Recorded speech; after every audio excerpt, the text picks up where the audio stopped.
السلام علیکم ورحمۃ اللہ وبرکاتہ۔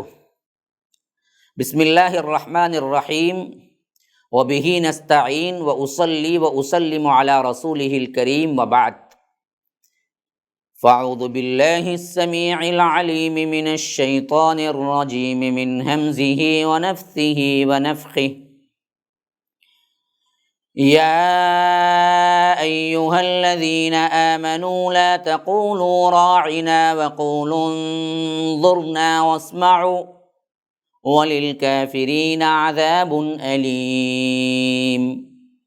ما يود الذين كفروا من أهل الكتاب ولا المشركين أن ينزل عليكم من خير من ربكم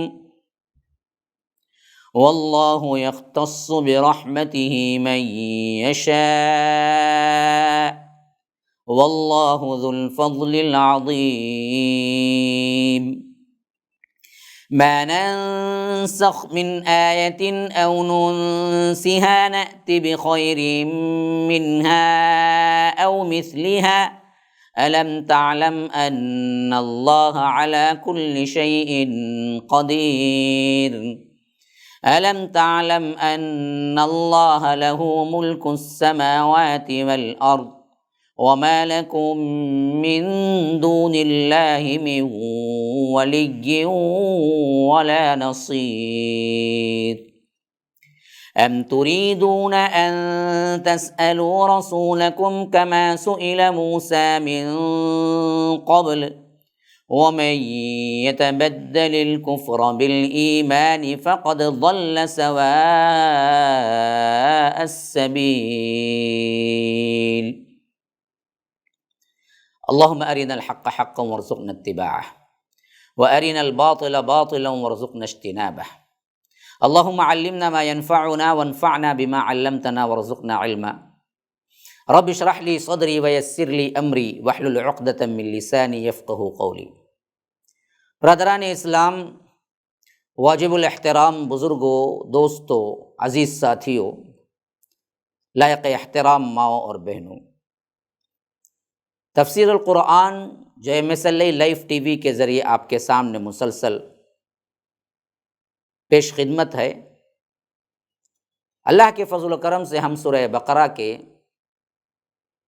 آیت نمبر 103 تک تلاوت مع ترجمہ اور مختصر تشریح پڑھ چکے ہیں۔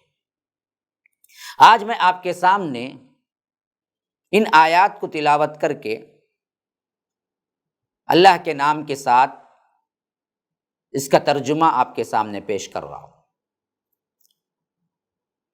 فرمایا کہ اے لوگوں جو ایمان لائے ہو، اور یا ایھا الذین آمنو کا صیغہ یہ پہلا ہے ترتیب مصحف کے اعتبار سے۔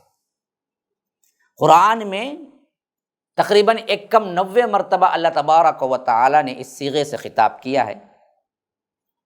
یا ایھا الذین آمنو، یا ایھا الذین آمنو 89 دفعہ آیا ہے، اور ان میں ترتیب مصحف کے اعتبار سے پہلی دفعہ ہے یہاں پر جو خطاب ہو رہا ہے، یا ایھا الذین آمنو، اے لوگوں جو ایمان لائے ہو۔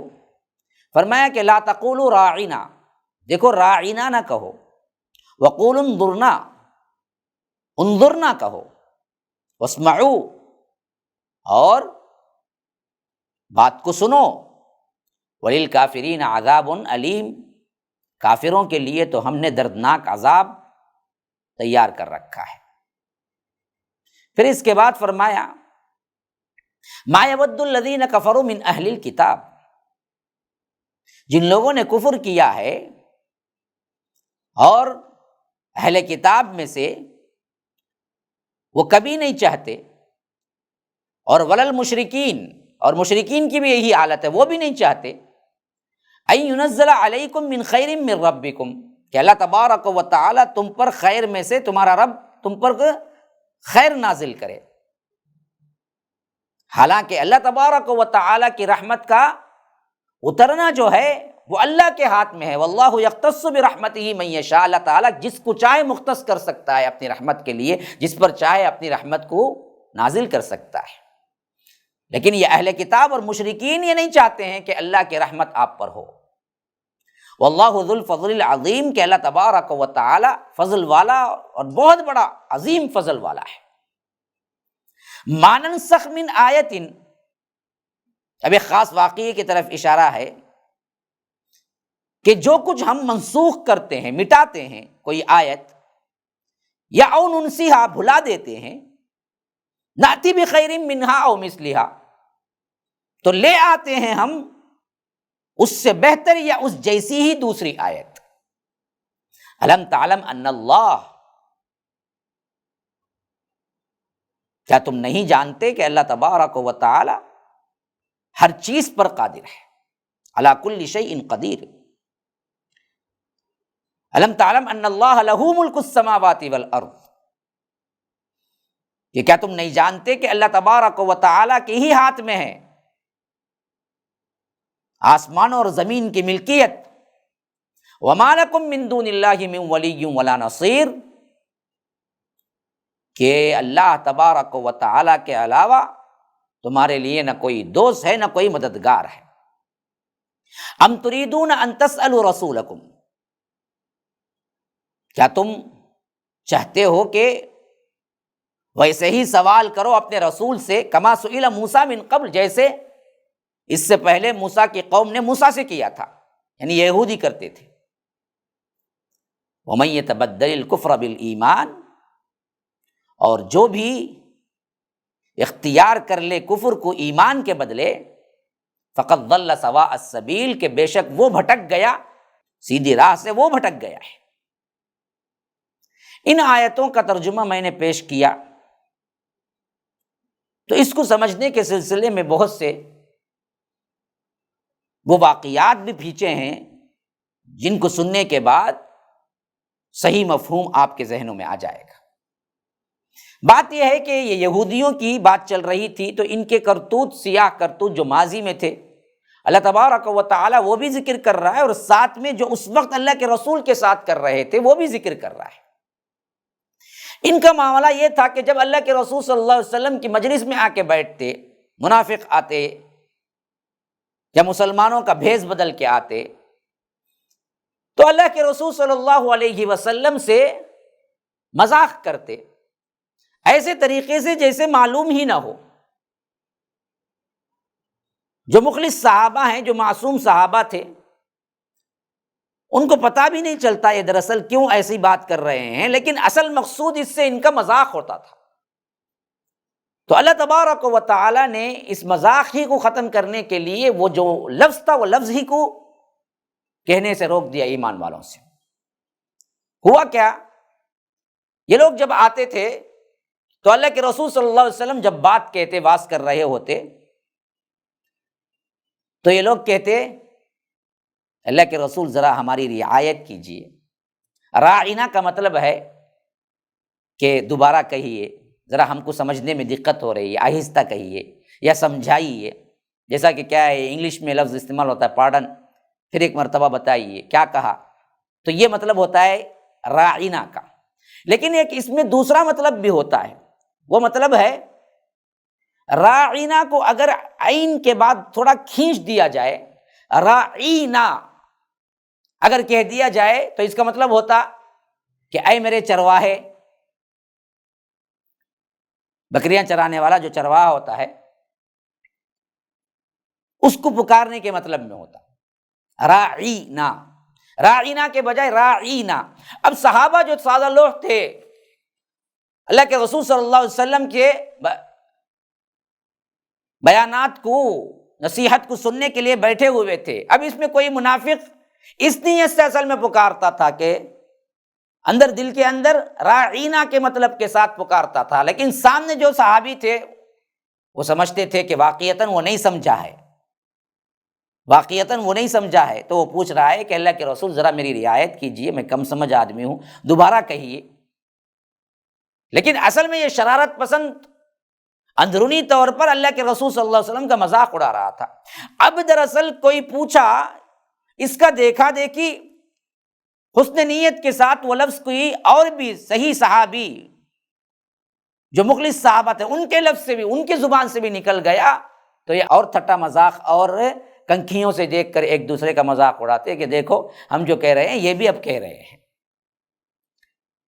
تو اللہ تبارک و تعالیٰ نے کیا کیا، اس طرح کے زومانی الفاظ جو تھے، ایک معنی، ایک ہی لفظ کے اندر دو معنی پیدا ہونے والے تھے، تو اللہ نے کہا کہ تم یہ لفظ ہی کہنا چھوڑ دو، اس کے بجائے اگر کہنا ہے تو یہ کہو کہ انظرنا۔ اس کا مطلب یہ ہوتا ہے کہ ہماری طرف ذرا نظر کرم کیجئے، اللہ کے رسول ذرا لحاظ کیجئے، اللہ کے رسول ذرا سمجھنے میں دقت ہو رہی ہے، دوبارہ کہیے۔ وہی معنی تھا انظرنا کا بھی، لیکن اس میں وہ ٹویسٹ نہیں کر سکتے تھے راعینا کی طرح۔ تو اللہ نے فرمایا کہ دیکھو تم انظرنا کہو اگر کہنا بھی ہو، تو اللہ کے رسول ہمارے اوپر ذرا نظر کرم کیجئے، ذرا رعایت کیجئے۔ اور اس سے بڑھ کر بات یہ کہنے ہی کی ضرورت نہ پیش آئے، ایسا سن لو، واسمعوا۔ بھائی جب دھیان سے بندہ لگایا ہوا ہے، کان ہمتن گوش بنا ہوا ہے، تو اس کو سمجھنے میں دقت نہیں ہوتی۔ سمجھنے میں دقت کسے ہوتی ہے؟ جو لاپرواہ بیٹھا ہوا ہے، بولتے وقت سنتا نہیں ہے، ادھر ادھر کی ہانک رہا ہے ذہن کے اندر، گھر میں کیا پکی ہوگی، میں بریانی بول کے آیا تھا، پتہ نہیں اچھی بنی گی یا نہیں، یہ سوچ رہا ہے، اور بعض میں بیٹھا ہوا پھر مولوی صاحب سے کہہ رہا ہے مولوی صاحب کیا بولے، سنا نہیں، ذرا بولو، تو اس کو مسئلہ پیش آئے گا نا۔ جو پہلے سے توجہ دے کے سن رہا ہے اسے کیوں یہ کہنے کی ضرورت پڑے گی؟ تو اللہ تبارک و تعالیٰ نے یہ فرمایا کہ مسلمانوں، پہلے تو یہ بدبخت جو الفاظ استعمال کرتے ہیں جو رسول کے شان میں گستاخی ہو سکتی ہے، تو ایسا لفظ ہی استعمال نہ کرو۔ یا رب کیا عظمت ہے، دیکھیے اللہ کے رسول صلی اللہ علیہ وسلم کی عظمت دیکھو، جس میں شبہ ہے، شبہ، ڈائریکٹ لفظ بھی نہیں، شبہ ہے کہ ایسا معنی بھی نکل سکتا ہے، تو رسول کا ادب سکھاتے ہوئے اللہ نے کہا کہ یہ لفظ ہی چھوڑ دو۔ اللہ کے رسول صلی اللہ علیہ وسلم کے لیے وہ لفظ ہی استعمال نہ کرو تم، بلکہ ایسا لفظ استعمال کرو جس میں شبہ بھی نہ ہو، انظر نہ کہو، اور اس میں بھی یہ بھی ضرورت نہ پیش آئے اپنی حیثیت اتنی ہمتن گوش بن جاؤ مجلس میں کہ تمہیں پوچھنا ہی نہ پڑے دوبارہ، اتنا غور سے سنو نبی کی بات۔ جب نبی کی بات آ جائے تو پھر تو کیا ہے، تمام باتیں ختم، کان لگا دو۔ اور جو لوگ استہزاء کرتے ہیں، جو لوگ ایک معنی کہہ کے ایک معنی مراد لے کے نبی کی گستاخی کرتے ہیں، تو فرمایا وَلِلْكَافِرِينَ عَذَابٌ مُّهِينٌ، ایسے کافروں کو ہم نے عذاب علیم، بڑا دردناک عذاب تیار کر کے رکھا ہے۔ ہم ان کو چھوڑ دیں گے، نبی کی نافرمانی کرنے والے، نبی کی گستاخی کرنے والے؟ دیکھیے چھوٹا سا ایک لفظ جس میں دو معنی نکل سکتے، اس میں ایک معنی کیا ہے، نبی کی گستاخی ہے کا ہے، تو اس کو اللہ تبارک و تعالی نے قیامت تک کے لیے یہ آیت رکھ کے ثابت کیا کہ اللہ تبارک و تعالی نبی کا ادب خود سکھا رہا ہے، اور نبی کی گستاخی رب برداشت نہیں کر سکتا۔ تو یاد رکھو، آج جو ہم انبیاء کی اور نبی کی گستاخی کرتے ہیں علی الاعلان، مسلمان بھی کر رہے ہیں اور کافر بھی الگ طریقے سے کر رہے ہیں، کیا اللہ ان کو چھوڑ دے گا؟ نہیں چھوڑے گا۔ اللہ کے رسول صلی اللہ علیہ وسلم کو جو ان کی صفتیں ہیں، ان کی شان کے لیے مخصوص ہے، اس شان کو اولیاء کے اندر پیدا کر دینا، ان کو بھی کیا ہے، غیب کا علم قرار دینا، وہ اللہ سے ڈائریکٹ بات کرتے ہیں، یہ بھی تو نبی کی گستاخی ہے جو عام طور پر ہم کر رہے ہیں۔ ایک وہ بدبخت ہیں جو کافر بن کے اللہ کے رسول کی گستاخی کر رہے ہیں، اللہ دونوں کو نہیں چھوڑے گا۔ نبی کی گستاخی اللہ تبارک و تعالی کیا ہے، ایسے لوگوں کو نہیں چھوڑتا ہے۔ اور ادب کا لحاظ اتنا ہے کہ اللہ خود سکھا رہا ہے اپنے نبی کی، نبی کا ادب تم کیسے کرو گے؟ تو اس سے معلوم ہو گیا جو کافر زمانی الفاظ استعمال کر کے نبی کی گستاخی کرنے کی جسارت کی، وہ تو ہے ہی کافر، دردناک عذاب۔ لیکن جو اس کو نہیں سمجھے، نیت اچھی تھی، لفظ کہہ دیا، اللہ نے ایسے مسلمانوں کو بھی اس سے روک دیا کہ یہ مت کرو یا رب، مسلمانوں کو بھی اس سے روک دیا۔ کہ یہ کام تم کرنا ہی نہیں، راعینا کہنا ہی نہیں۔ اچھا، اب دراصل وہ تمام تر دشمنی جو وہ کرتے ہیں مسلمانوں سے اور صحابہ سے اور اللہ کے رسول سے، کیوں؟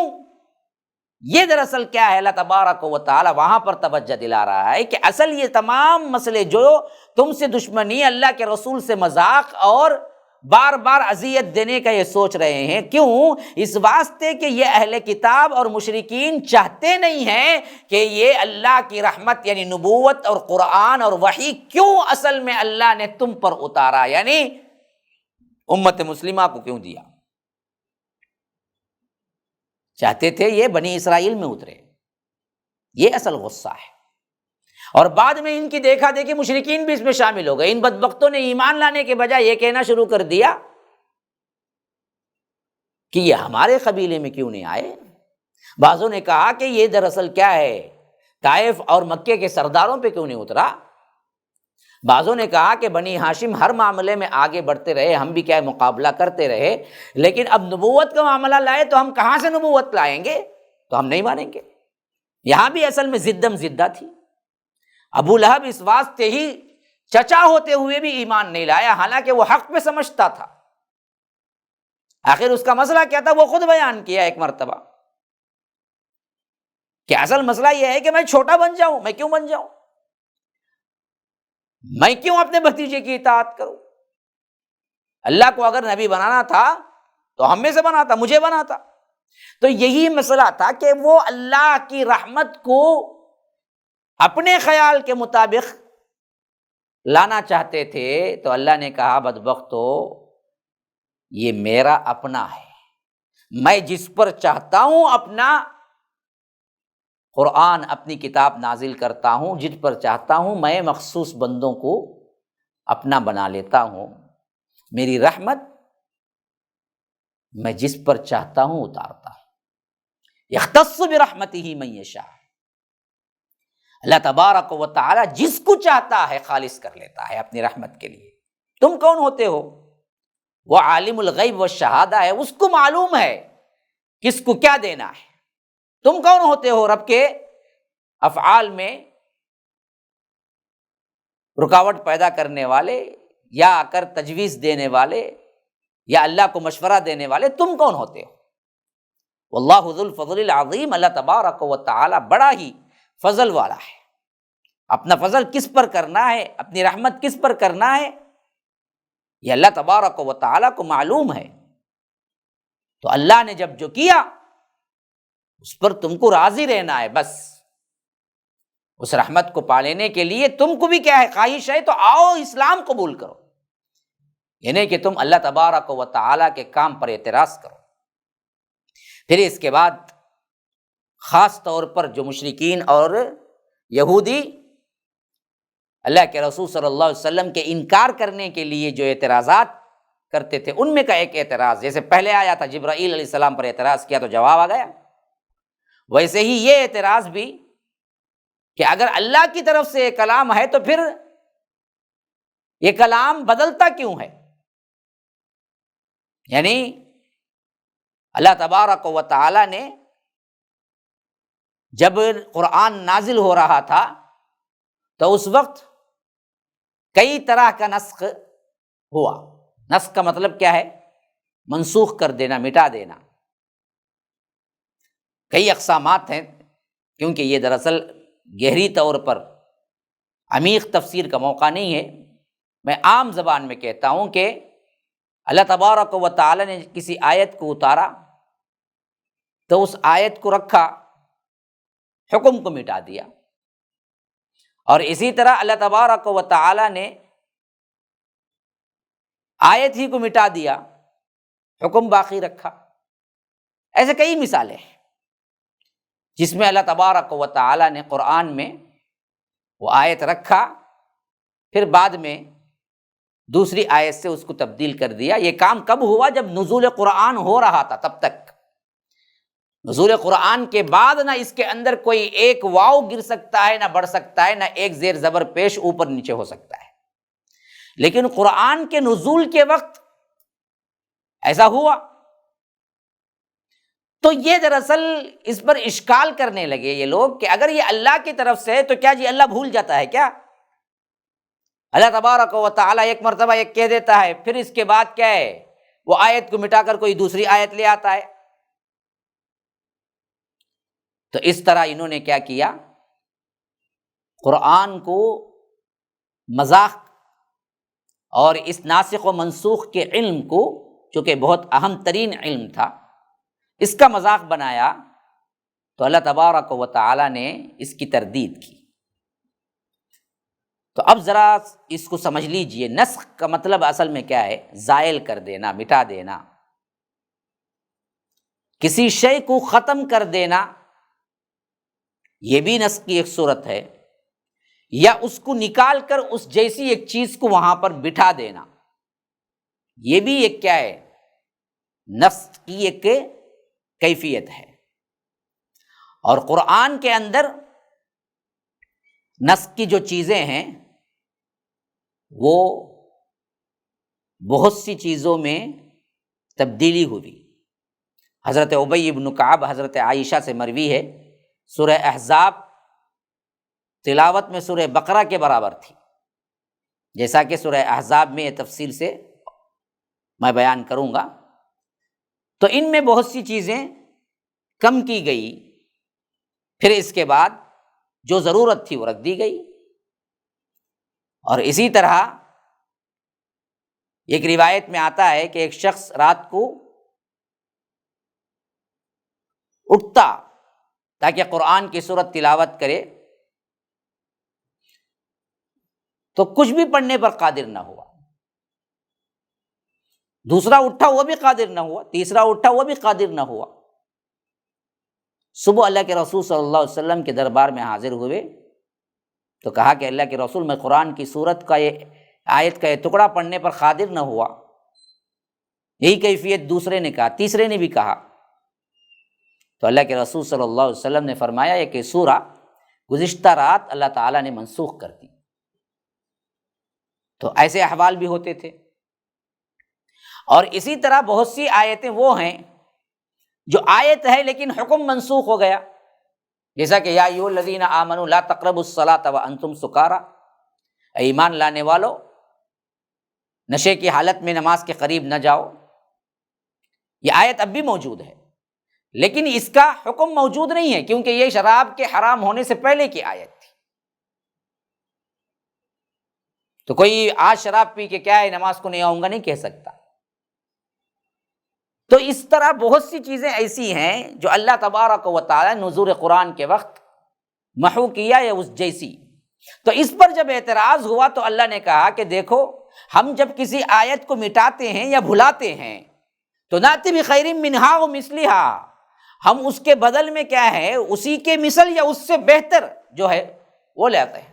اس کا مطلب یہ نہیں کہ اللہ تبارک و تعالی عاجز ہے یا بھول جاتا ہے۔ اللہ تبارک و تعالی یہ چیز جان بوجھ کر کرتا ہے۔ کیا تم کو نہیں معلوم کہ اللہ تبارک و تعالی ہر چیز پر قادر ہے؟ اللہ کے کس کام پر تم اعتراض کر سکتے ہو؟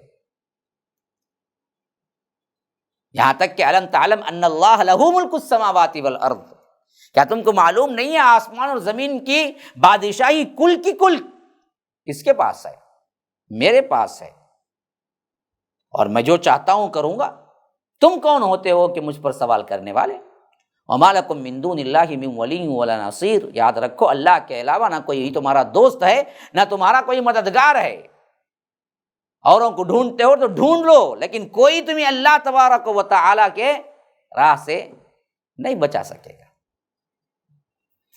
اور اس طرح کے سوالات کا شبہ پیدا کر کے عام مسلمان جو تھے ان کو بھی شبہ میں ڈال دیتے تھے۔ تو فرمایا اگلی آیت ہی میں کہ ام تريدون ان تسألوا رسولكم كما سئل موسى من قبل، بدبخت قوم یہ تھی جو حضرت موسیٰ سے اس طرح کے سوالات کر کے برباد ہوئی، کیا تم بھی اس طرح کے سوالات اپنے نبی سے کر کے برباد ہونا چاہتے ہو؟ گویا کہ اللہ تبارک و تعالیٰ نے اصحاب رسول اللہ کو بتایا، ہم امت مسلمہ کو بتایا کہ اس طرح کے سوالات اٹھنے ہی نہیں چاہیے، رب کا جو حکم ہے اس پر ایمان لاؤ، کیونکہ ایسے سوالات کرنے کا نتیجہ کیا ہوگا کہ تم دراصل ایمان کو بیچ دو گے اور کفر خرید لو گے۔ ومن یتبدل الکفر بالایمان، جو کوئی بھی ایسا کرے گا فقد ضل سواء السبیل، یہ سیدھے راستے سے گمراہ ہو جائے گا۔ اور یہ گمراہی اس واسطے اس کے اندر آئے گی کہ بیجا جو ضرورت نہیں ہے وہ سوال کرو۔ آج بھی بہت سے لوگ جو ضرورت نہیں ہے انہی سوالات کے پیچھے پڑتے ہیں، اور سوالات میں اتنی دلچسپی ہے کہ آپ علم دیں وہ نہیں لیتے، سیکھو بولو نہیں سیکھتے، ہاں سوال کرو، سوال کے لیے تو کیا انبار لگے ہوئے ہیں۔ کیوں؟ ہمیں سوال کرنا بہت آسان لگتا ہے، علم سیکھنا بہت مشکل۔ تو یہ روش یہودیوں کی تھی، بدبخت سیکھتے نہیں تھے، الٹپ سوالات کرتے تھے۔ تو اللہ کے رسول صلی اللہ علیہ وسلم سے اصحاب رسول اللہ صلی اللہ علیہ وسلم کی طرف اشارہ کیا گیا کہ اللہ کے رسول بتا دیجئے، ہم تریدون ان تسألوا رسولکم، تم بھی ایسے ہی سوال کرنا چاہتے ہو جیسے یہ بدبخت موسیٰ علیہ السلام سے سوال کر کے برباد ہوئے۔ ایسا مت کرو، کیونکہ یہ بدبخت اپنے ایمان کو بیچ دیے تھے، تبدیل کر دیے تھے کفر سے، اور ایسے لوگ گمراہ ہیں۔ اللہ تبارک و تعالی ایسے صفات سے ہمیں بچائے۔ ھذا وباللہ التوفیق، صلی اللہ وسلم علی نبینا محمد۔ اسأل اللہ لی ولکم ولسائر المسلمین من کل ذنب فاستغفروہ انہ هو الغفور الرحیم۔ والسلام علیکم ورحمۃ اللہ وبرکاتہ۔ MSLI TV، رہنمائی بدلتی دنیا کے لیے۔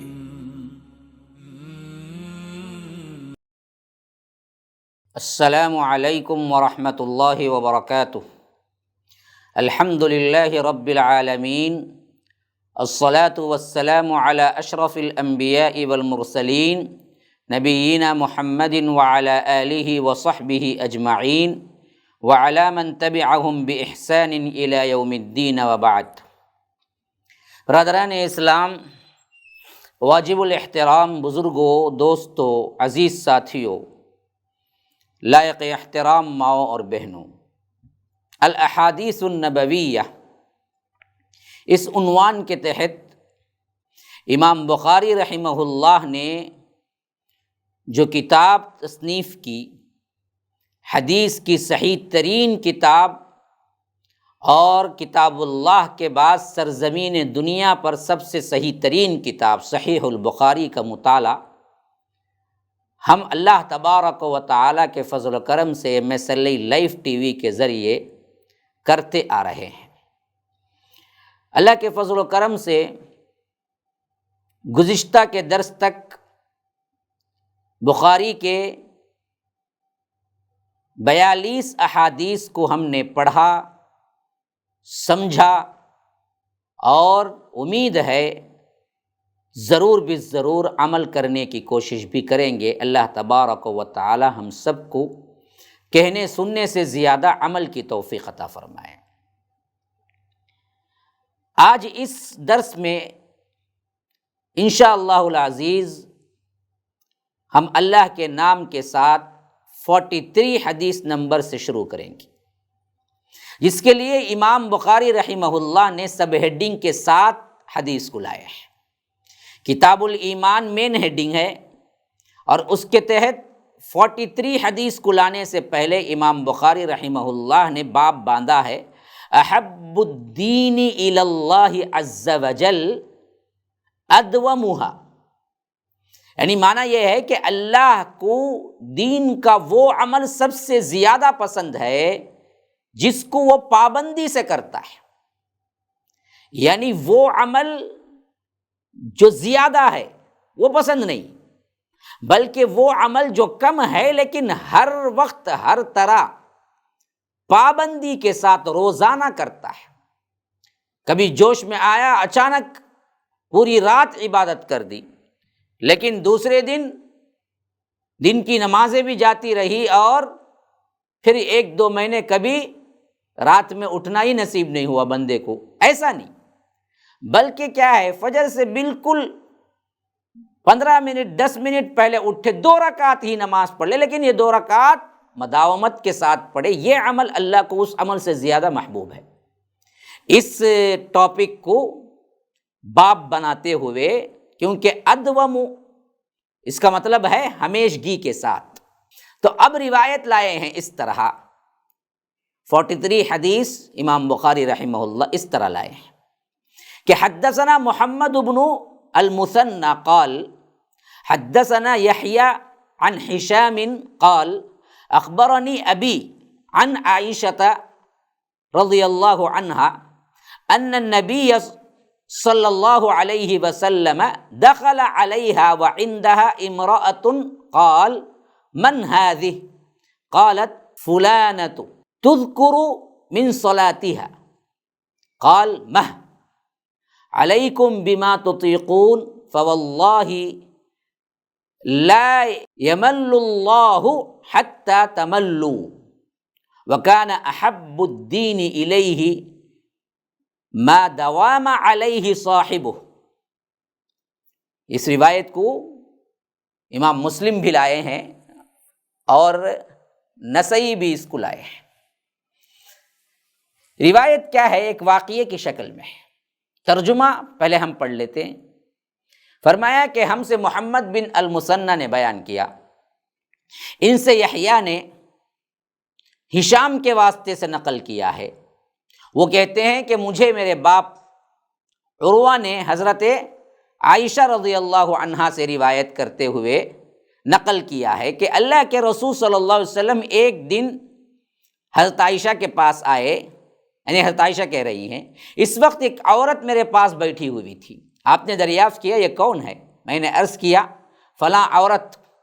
پھر اس کی نماز کا، یعنی اس کی عبادت کا اشتیاق، پابندی، وہ کس طرح وہ رات بھر نماز پڑھتی ہے، اس کا بھی ذکر کیا۔ تو آپ صلی اللہ علیہ وسلم نے فرمایا ٹھہر جاؤ، یعنی سن لو، تم پر اتنا ہی عمل واجب ہے جتنا عمل تمہارے اندر کرنے کی طاقت ہے۔ اللہ کی قسم، اللہ ثواب دینے سے نہیں اگتا تھا مگر تم عمل کرتے اگتا جاؤ گے، اور اللہ کو دین کا وہی عمل زیادہ پسند ہے جس کی ہمیشہ پابندی کی جا سکے اور انسان بغیر اکتائے اسے انجام دے سکے۔ اب دیکھیے اس حدیث میں امام بخاری رحمہ اللہ اس واسطے لائے ہیں کہ سب سے پہلی بات تو یہ ہے کہ اللہ تبارک و تعالیٰ کو ہمیشگی کا عمل پسند ہے۔ احب الدین الی اللہ عز وجل ادومہ۔ اب اس کے بعد کہتے ہیں کہ یہ واقعہ حضرت عائشہ کے ساتھ پیش آیا کہ اللہ کے رسول صلی اللہ علیہ وسلم جب گھر میں داخل ہوئے تو ایک عورت بیٹھی ہوئی تھی۔ اللہ کے رسول صلی اللہ علیہ وسلم نے پوچھا کہ کون؟ فلاں عورت ہے، یہ کہنے کے بعد حضرت عائشہ اس کے نماز کا ذکر کیا۔ بعض دوسری روایات سے معلوم ہوتا ہے کہ وہ اپنی عبادت سے بہت مشہور تھی، یعنی رات بھر کیا ہے نمازیں پڑھنا، عبادات نوافل میں آگے بڑھنا۔ تو اسی واسطے خاص طور پر جیسے ہی کون پوچھا گیا، جواب میں حضرت عائشہ نے نشاندہی کے طور پر بتایا کہ وہ فلاں قبیلے کی عورت ہے جو کہ ایسے ایسے عبادات اس کے مشہور ہیں۔ تو اس طرح کے مستقل بڑے بڑے عبادتیں، اس کی شہرت، یہ اللہ کے رسول صلی اللہ علیہ وسلم کو پسند نہیں آئی، بلکہ اللہ کے رسول نے گویا کہ کیا ہے، تنبیہ کرنے کے لیے جو لفظ عربی میں ہوتا ہے مہ، وہ ادا کیا، کہ فرمایا کہ اس کی پابندی اور اس کا جو ذکر تم کر رہی ہو ٹھہر جاؤ۔ اصل جو چیز ہے علیکم بما تطیقون، آدمی کو عمل اتنا ہی کرنا چاہیے، اتنا ہی عمل ضروری ہے جتنا کہ وہ اس کی طاقت رکھے، کیونکہ آج کر رہی ہے لیکن اس پر مداومت کرے گی، یا کل بیمار ہو جائے یا ضعیف ہو جائے تو ہو سکتا ہے وہ عمل کر نہ سکے گی۔ اور خاص طور پر اپنی عبادت کے اعتبار سے ایک شہرت پا جانا، اور یہ شہرت بھی پھر بعد میں کیا ہے ریاکاری میں تبدیل نہ ہو جائے، کیا کرایا سب کا سب غارت نہ ہو جائے، کم ہی کی رازداری میں ہو، مسلسل ہو، تو یہ اللہ کو زیادہ پسند ہے۔ تو اسی واسطے فرمایا کہ آدمی پر وہی ضروری ہے، اتنا ہی ہے جتنا وہ بوجھ اٹھا سکے، جتنا وہ عمل کر سکے، جتنی طاقت ہے۔ اب اس کے بعد جو لفظ فرمایا ہے وہ بہت اہم ہے، فواللہ لا یمل یمل اللہ حتی تملو، دیکھو تم اکتا نہیں جاؤ گے عمل کرنے سے، یعنی اللہ تبارک و تعالی ثواب دینے سے اکتائے گا نہیں، یعنی اکتانا یہ دراصل لفظ اللہ کے ساتھ بطور یوں سمجھیے کہ استعارہ استعمال ہوا ہے، جیسے رب العالمین کے کبھی کبھی الفاظ اللہ کے لیے استعمال ہو جاتے ہیں جو مقابلے کے اعتبار سے ہو جاتے ہیں، وَمَكَرُوا وَمَكَرَ اللَّهُ، حالانکہ اللہ کو مکر ہم نہیں کہہ سکتے، لیکن یہ ان کے مکر کے ایسے ہی دراصل بتایا گیا، مَلَّ يَمُلُّ مطلب ہے اکتانا، تو فرمایا کہ اللہ تبارک و تعالی ثواب دینے سے تمہیں نہیں اکتائے گا، لیکن تمہارا معاملہ یہ ہے کہ تم اکتا جاؤ گے عمل کرتے کرتے، تو اپنے اعمال کو ہمیشگی کے اعتبار سے وہ عمل رکھو جو تم کر سکتے ہو، یہ نہیں کہ تم جوش میں تو کچھ کر لیا لیکن بعد میں اکتا گئے، اور فرمایا کہ وَكَانَ أَحَبُّ الدِّينِ إِلَيْهِ مَا دَوَامَ عَلَيْهِ صَاحِبُهُ، اس کا دین جو سب سے بہتر ہے وہی عمل ہے جس کی وہ ہمیشہ پابندی کرتا ہے، پابندی کے ساتھ انجام دیتا ہے، مستقل کرتا ہے، اس پر اللہ تبارک و تعالی اسے اجر دیتا ہے، اور یہی چیز اصل مطلوب ہے شریعت کو کہ میانہ روی اختیار کرنا۔ یہ اسلام دین شریعت بھی میانہ ہے، روی پر مشتمل ہے، اور امت مسلمہ کا نام بھی امت وسط ہے، درمیانی امت ہے۔ اسلام کا سب سے بڑا یونیک معاملہ یہی ہے کہ اس کا ہر معاملہ عدل پر، قسط پر، میانہ روی پر قائم ہے۔ کسی نے کچھ تکلیف پہنچائی تو اتنا بدلہ لے لو جتنا تکلیف پہنچائی ہے، لیکن معاف کر دو، وَمَنْ عُفِيَ لَهُ مِنْ أَخِيهِ شَيْءٌ فَاتِّبَاعٌ بِالْمَعْرُوفِ، معاف کرنا بہت اچھی بات ہے۔ تو ہر معاملے میں ایک درمیانی پن یہ اسلام کا طرۂ امتیاز ہے، تو اسی لیے فرمایا کہ اللہ تبارک و تعالیٰ کو دین جو ہے نا، اور دین میں خاص وہی عمل پسند ہے جو عمل ہمیشہ مستقلاً کا وہ تھوڑا ہی کیوں نہ ہو، دوام جس کے اندر ہے وہ کیا جائے۔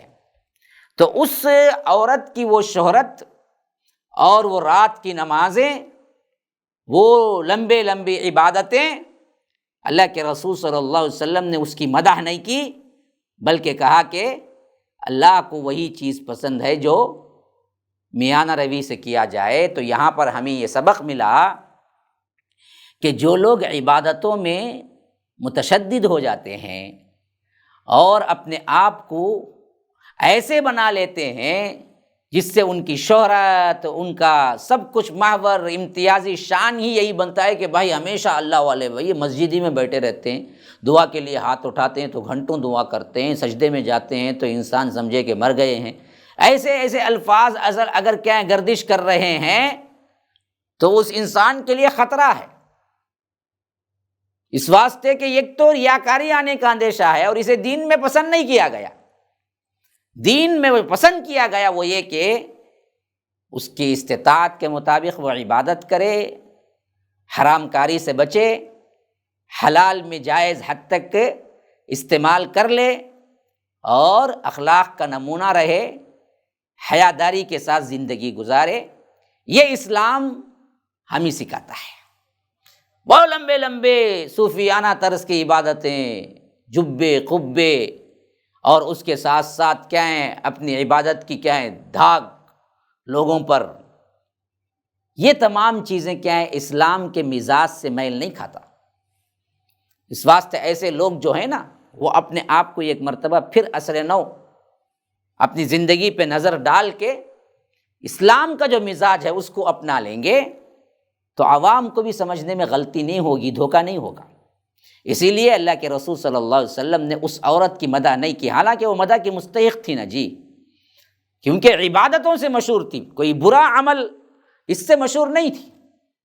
مشہور جو تھی وہ اپنی عبادتوں سے مشہور تھی، تو تقاضا تو یہ تھا کہ جب عبادتوں کے لحاظ سے اللہ تبارک و تعالیٰ کی جو عبادتیں وہ کرتی تھی، اس حیثیت سے اماں عائشہ انہیں بتا رہے تھے، اللہ کے رسول صلی اللہ علیہ وسلم تو انہیں تعریف کرنا تھا، اور ویسے بھی خواتین میں عمل بہت کم ہے، لیکن یہ دراصل یہ شہرت عبادت کے اعتبار سے ہی شہرت ہو جائے، فلاں بڑے ایسے ہیں، یوں ہیں، تو اس سے خطرات زیادہ ہو جاتے ہیں ایمان کو بچانے میں۔ تو اللہ کے رسول صلی اللہ علیہ وسلم نے اس پر مدح کے لفظ نہیں کہے، بلکہ ذم کا پہلو، تنبیہ کا پہلو استعمال کیا کہ ماہ یوں مت کہو، اللہ کو تو وہی پسند ہے جو اپنی استطاعت کے مطابق کیا جائے۔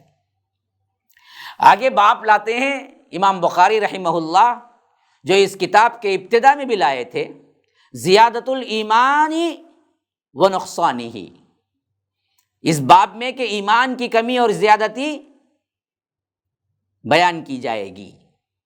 اب یہ دوبارہ کیوں لائے ہیں، یہ ایک بہت اہم، بعض لوگ اس کو تکرار سمجھا ہے، حالانکہ یہ تکرار نہیں ہے، امام بخاری رحمہ اللہ اس کو تأکیداً اور اس کی اہمیت کے طور پر لائے ہیں کہ وقول اللہ تعالی وزدناہم ہدی، وہی آیات جس میں اللہ تبارک و تعالی فرماتا ہے کہ ایمان بڑھتا ہے، ہدایت کے اعتبار سے بھی، ایمان کے اعتبار، اور اسی لیے فرمایا کہ وَيَزْدَادَ الَّذِينَ آمَنُوا ایمانا، جو کہ مدثر کی آیت ہے، سورہ مدثر کی، اور اسی طرح فرمایا کہ الْيَوْمَ أَكْمَلْتُ لَكُمْ دِينَكُمْ، کہ اہل ایمان کا ایمان زیادہ ہو جائے، آج کے دن میں نے تمہارا دین مکمل کر دیا، اور اسی طرح فرمایا کہ فَإِذَا تَرَكَ شَيْئًا مِّنَ الْكَمَالِ فَهُوَ نَاقِصٌ، کیونکہ جب کمال میں سے کچھ باقی رہ جائے تو اس کو کمی کہتے ہیں۔ اللہ اکبر، کیا فقہ ہے، کیا اللہ تبارک و تعالی نے اس اسلام کی سمجھ عطا کی تھی امام بخاری رحمہ اللہ کو۔ دیکھیے الیوم اکملت لکم دینکم، یہ آیت امام بخاری باب کے طور پر لا کر کہتے ہیں جب تکمیل دین ہو گیا اور اعمال میں کوئی کمی ہوتی ہے تو اس حیثیت سے کمال میں کمی ہوتی ہے، کمال میں کمی ہوئی تو اسے کمی کو کیا ہے، نقصی تو کہتے ہیں۔ تو ایمان میں کمی اور زیادتی ہونا بالکل بھی شریعت کے مزاج کے مطابق ہے، سلف کا عقیدہ بھی یہی ہے، اور اسی پر اسلاف عمل کرتے رہے۔ اب اس کے تحت حدیث لائے ہیں 44 حدیث نمبر، حدثنا مسلم بن ابراہیم قال حدثنا ہشام قال حدثنا قتادۃ عن انس عن النبی صلی اللہ علیہ وسلم قال یخرج من النار من قال لا الہ الا اللہ وفی قلبہ وزن شعیرۃ من خیر، ویخرج من النار من قال لا الہ الا اللہ وفی قلبہ وزن برۃ من خیر، ویخرج من النار من قال لا الہ الا اللہ وفی قلبہ وزن ذرۃ من خیر۔ قال ابو عبداللہ قال ابان حدثنا قتادہ حدثنا انس عن النبی صلی اللہ علیہ وسلم من ایمان مکان خیر۔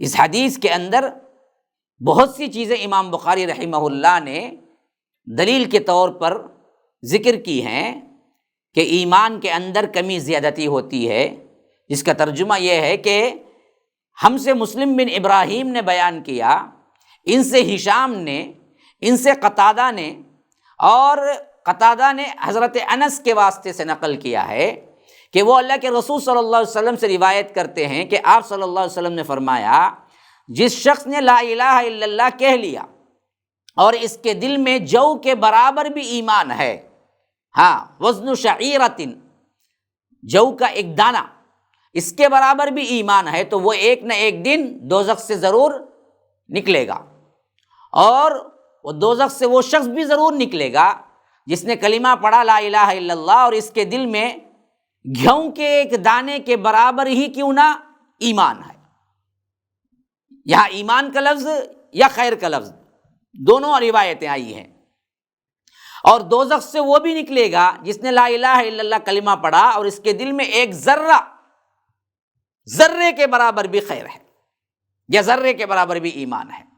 تو ابو عبداللہ امام بخاری رحمہ اللہ فرماتے ہیں کہ ابان نے روایت قتادہ اور بالواسطہ جو حضرت انس سے ہے جو روایت لائے ہیں خیر کی جگہ ایمان کا لفظ نقل کیا ہے. یعنی ایک روایت میں جہاں جہاں خیر آیا وہاں ایمان کا لفظ آیا، ایک روایت میں جہاں جہاں ایمان آیا وہاں خیر کا لفظ آیا. جیسا کہ ابھی جو روایت ہم پڑھ رہے ہیں اس میں خیر کا لفظ آیا ہے. جہاں خیر آیا ہے ایک دوسری سند کے ساتھ جو روایت آئی ہے اس میں لفظ ایمان کے ساتھ آیا ہے کہ اللہ تبارک و تعالی فرمائے گا یا اللہ کے رسول صلی اللہ علیہ وسلم فرماتے ہیں اس وقت نکال لیا جائے گا یخرج من النار من قال لا الہ الا اللہ وفی قلبہ وزن شعیرۃ، یعنی ایک جو کا دانہ جتنا چھوٹا اتنا بھی ایمان ہے. تو لیکن یہاں لفظ آیا ہے وزن شعیرۃ من خیر.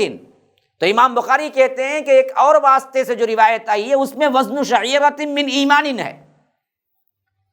تو اسی طرح فرمایا کہ وَيَخْرُجُ مِنَ النَّارِ مَنْ قَالَ لَا إِلَهَ، اس کو بھی نکال لیا جائے گا جہنم سے جس نے کہا لا الہ الا اللہ وفی قلبہ وزن برۃ من خیر، کہ گیہوں کے دانے کے برابر بھی یہاں برۃ من خیر ہے. ایک اور الفاظ حدیث کے یہ بھی ہیں کہ وزن برۃ من ایمان. اسی طرح فرمایا کہ وَيَخْرُجُ مِنَ النَّارِ مَنْ قَالَ لَا إِلَهَ إِلَّا اللَّهُ، اس کو بھی نکال لیا جائے گا جہنم سے آگ سے جس نے کہا لا الہ الا اللہ وفی قلبہ وزن ذرۃ من خیر. وزن ذرۃ من خیر کی جگہ ایک روایت میں وزن ذرۃ من ایمان بھی آیا ہے. ذرہ ہم بھی کہتے ہیں نا، ذرہ کا مطلب کیا ہے؟ ایک چھوٹا سا تنکا، اتنا بھی اس کے اندر ایمان ہے، خیر ہے، تو اس کو ایک نہ ایک دن رب العالمین جہنم سے نکالے گا اور جنت بھیجے گا. تو ایمان کی کمی زیادتی ثابت بھی ہو گئی، اور یہ ایمان کی کمی زیادتی کس طرح فائدہ دیتی ہے یہ بھی بتا دیا گیا. یہاں تک کہ ایک دانے کے برابر بھی ایمان ہوگا تو وہ بھی نکال لیا جائے گا. اس کے اپنے گناہوں کے جتنی سزا ہوگی وہ سزا پا لینے کے بعد وہ نکال لیا جائے گا.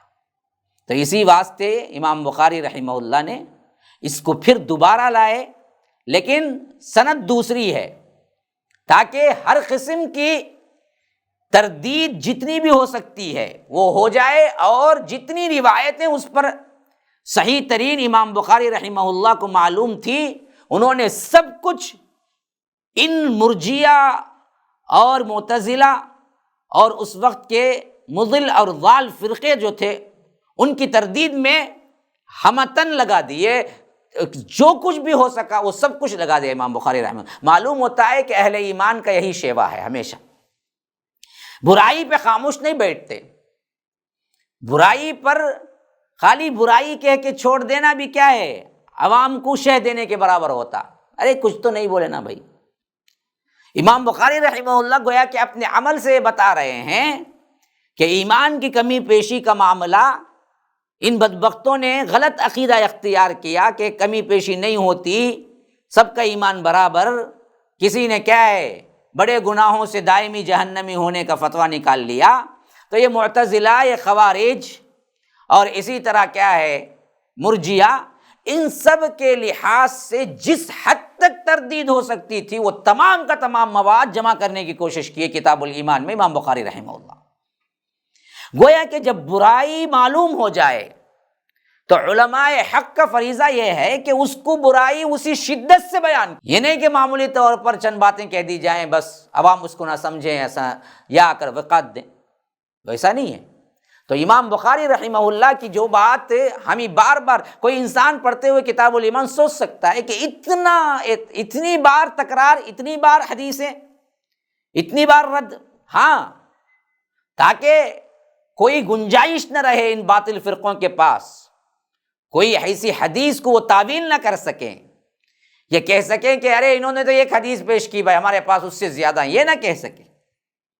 بلکہ تمام تر جتنی چیزیں ہیں، جو ضرورت کی چیزیں ہیں، وہ تمام کا تمام انہوں نے کیا کیا ہے، کتاب الایمان کے اندر لا کے رکھ دیا کہ قیامت تک تم اس کی تردید نہیں کر سکتے۔ اور اصل عقیدہ یہی ہے کہ ایمان عمل بھی شامل ہے، یزید و ینقص، بڑھتا اور گھٹتا ہے، کمی پیشی ہوتی ہے، یزید بالطاعات و ینقص بالمعاصی، کہ طاعتوں سے، اللہ کی فرما برداری سے بڑھتا ہے، گناہوں اور معاصی سے کم ہوتا ہے۔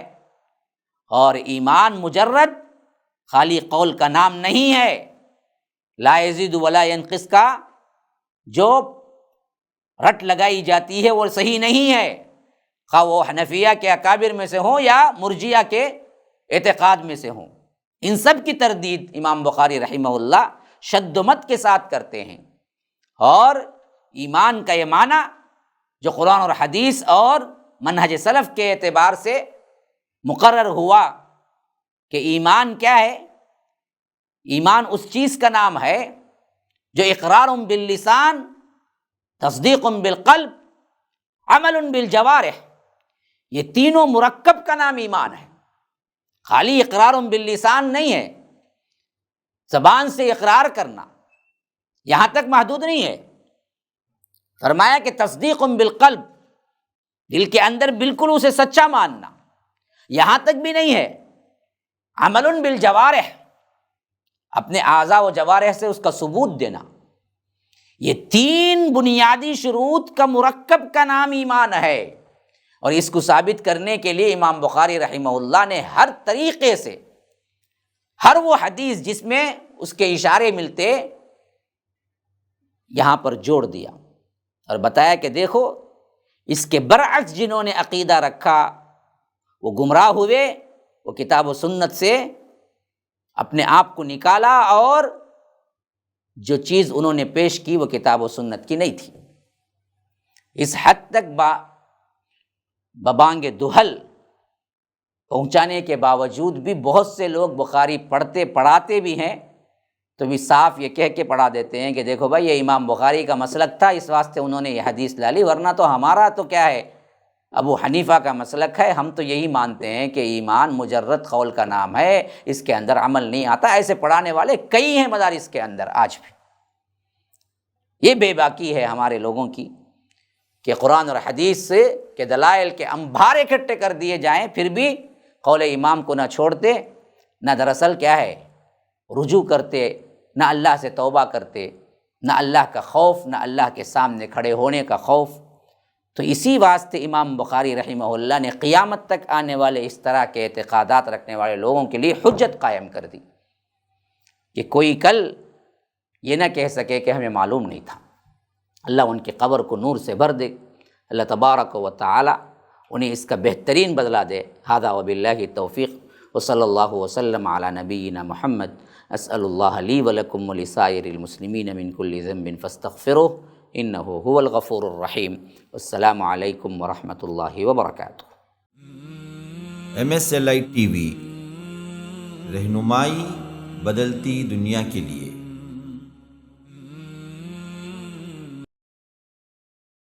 السلام علیکم ورحمۃ اللہ وبرکاتہ۔ بسم اللہ الرحمن الرحیم، وبہ نستعین واصلی واسلم علی رسولہ الکریم وبعد۔ برادران اسلام، واجب الاحترام بزرگوں، دوستوں، عزیز ساتھیوں، لائق احترام ماؤں اور بہنوں، سیرت النبی صلی اللہ علیہ وسلم آپ کے سامنے مسلسل پیش خدمت ہے بعنوان السیرت النبویہ کے تحت۔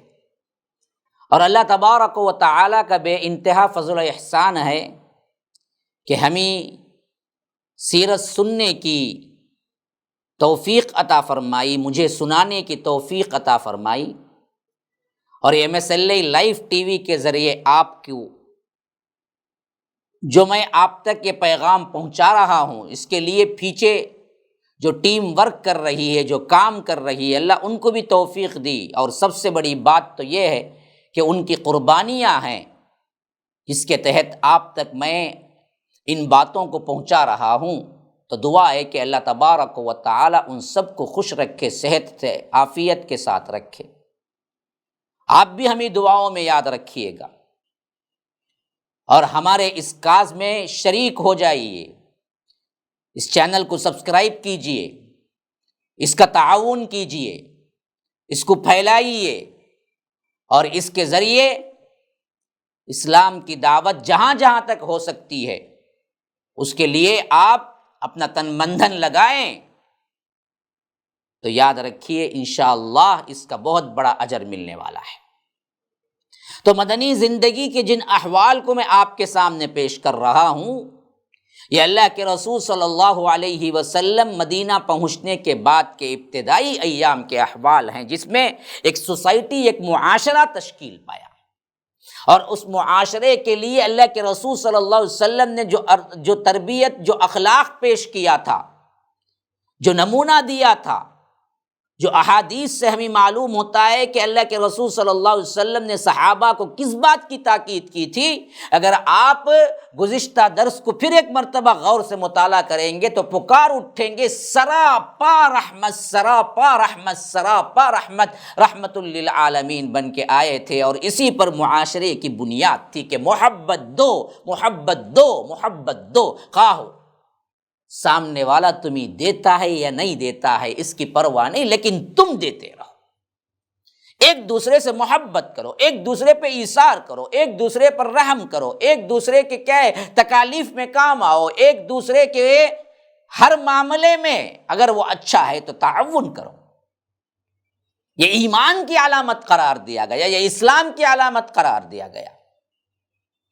اسی طرح اللہ کے رسول صلی اللہ علیہ وسلم نے مسلمانوں کی اخلاقیات کو اتنا بلند کیا، ان کی خداداد صلاحیتوں کو عروج بخشا، انہیں بلند ترین اقدار و کردار کا مالک بنایا، یہاں تک کہ وہ انسانی تاریخ میں انبیاء کے بعد فضل و کمال کی سب سے بلند ترین چوٹی کا نمونہ بن گئے۔ اللہ کی قسم کھا کے کہتا ہوں، دوبارہ اور سہبارہ اللہ کی قسم کھا کے کہتا ہوں، انبیاء کے بعد سب سے فضیلت والا گروہ اصحاب رسول اللہ صلی اللہ علیہ وسلم کا گروہ ہے، ان سے بڑھ کر کوئی اور نہیں ہے۔ ان کے اخلاقیات سے بڑھ کر کئی اخلاق نہ ملے گا۔ جاؤ جاؤ ڈھونڈ جاؤ، تاریخ پڑھ جاؤ اور آنکھ الٹ کے دیکھ لو، مجھے ایک کسی بھی قوم میں ابو بکر کا سا کردار بنا کے پیش کرا دو، کوئی بھی قوم ہو، کوئی بھی فرقہ ہو، قیامت تک آنے والے ہوں یا جو آ چکے ہیں، ان سب میں اسلام کو چھوڑ کر کوئی ایک ابو بکر کا نمونہ کوئی قوم، کوئی قبیلہ پیش نہیں کر سکتا، ایک عمر کا نمونہ کوئی نہیں پیش کر سکتا، ایک عثمان غنی کا نمونہ کوئی نہیں پیش کر سکتا، ایک علی رضی اللہ عنہ کا نمونہ کوئی نہیں پیش کر سکتا۔ یہ ہمارا سرمایہ ہے، یہ ہمارے وہ ہیروز ہیں جو کسی کو اللہ تبارک و تعالی نے نہیں دیے، لیکن افسوس و بدبختی ہم پر چھائی کہ ہم نے ان نمونوں کو چھوڑ دیا اور یہاں کے ناہنجار اور سیاہ کار اور گنہگار ان بدبختوں کو نمونہ بنا لیا جنہوں نے فحاشی کی روش اختیار کی۔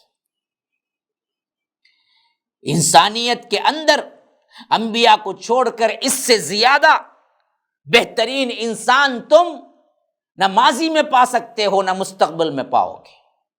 حضرت عبداللہ ابن مسعود رضی اللہ عنہ فرماتے ہیں، جس شخص کو طریقہ اختیار کرنا ہو، سنو صحابہ کا مقام کیا ہے، خاص کر وہ بدبختوں سنو جو لان تان کرنے میں کبھی نہیں شکتے، صحابہ کے اندر سے مین میخ نکالتے ہیں، ان کی زندگیوں میں سے صرف تمہیں کیا ہیں برائیاں نظر آتی ہیں، اس گندی مکھی کی طرح ہیں جو صرف غلاظت پہ بیٹھتی ہے، وہ اچھائیاں نہیں دکھتی۔ سنو حضرت ابن مسعود خود کیا کہہ رہے ہیں، فرمایا کہ جس شخص کو طریقہ اختیار کرنا ہو، جس شخص کو عمل کے لیے کوئی نمونہ ہونا ہو، تو خود عبداللہ ابن مسعود کہتے ہیں کہ دیکھو گزرے ہوئے لوگوں کا طریقہ اختیار کرو، یعنی صحابہ کا،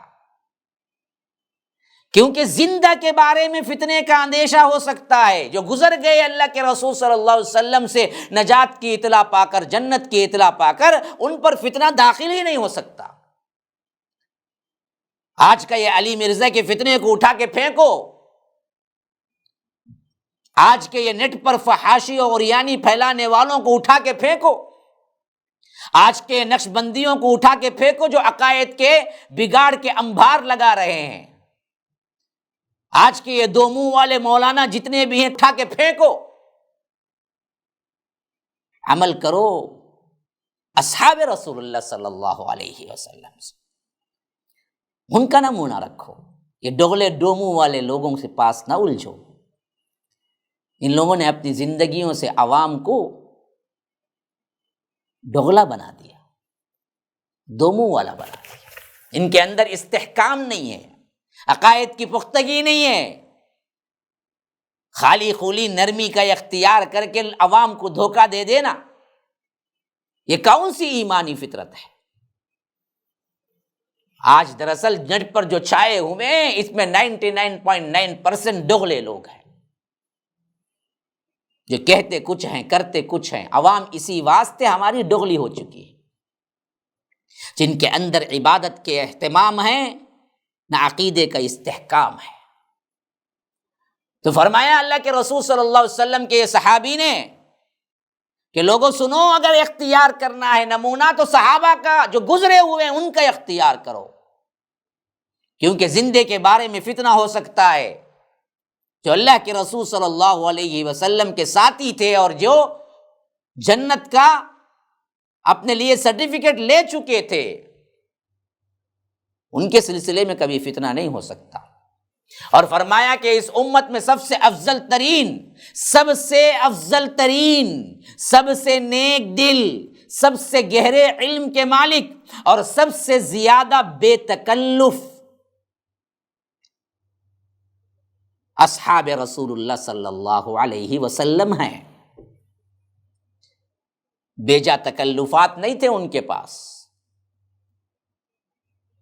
بیجا عوام کو مرعوب کرنے کے لیے ایکشنز نہیں تھے،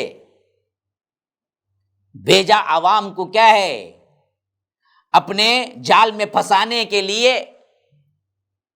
الفاظ و کردار کے وہ نمونے نہیں تھے جو آج کی عوام کے لیے یہ علماء سو کرتے پھر رہے ہیں۔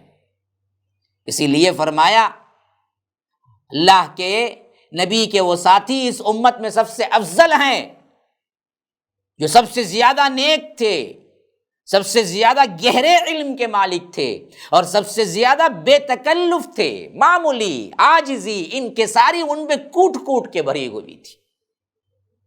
اللہ نے انہیں اپنے نبی کے رفاقت کے لیے، اپنے دین کی اقامت کے لیے چن لیا تھا۔ یہ میرے الفاظ نہیں، ابن مسعود رضی اللہ عنہ کے الفاظ ہیں۔ لہٰذا ان کے فضل کو پہچانو، ان کے نقش قدم کی پیروی کرو اور جس قدر ممکن ہو ان کے اخلاق و سیرت سے تمسک اختیار کرو، کیونکہ وہ لوگ ہدایت کے صراط مستقیم پر تھے۔ حضرت ابن مسعود رضی اللہ عنہ خود بتاتے ہیں،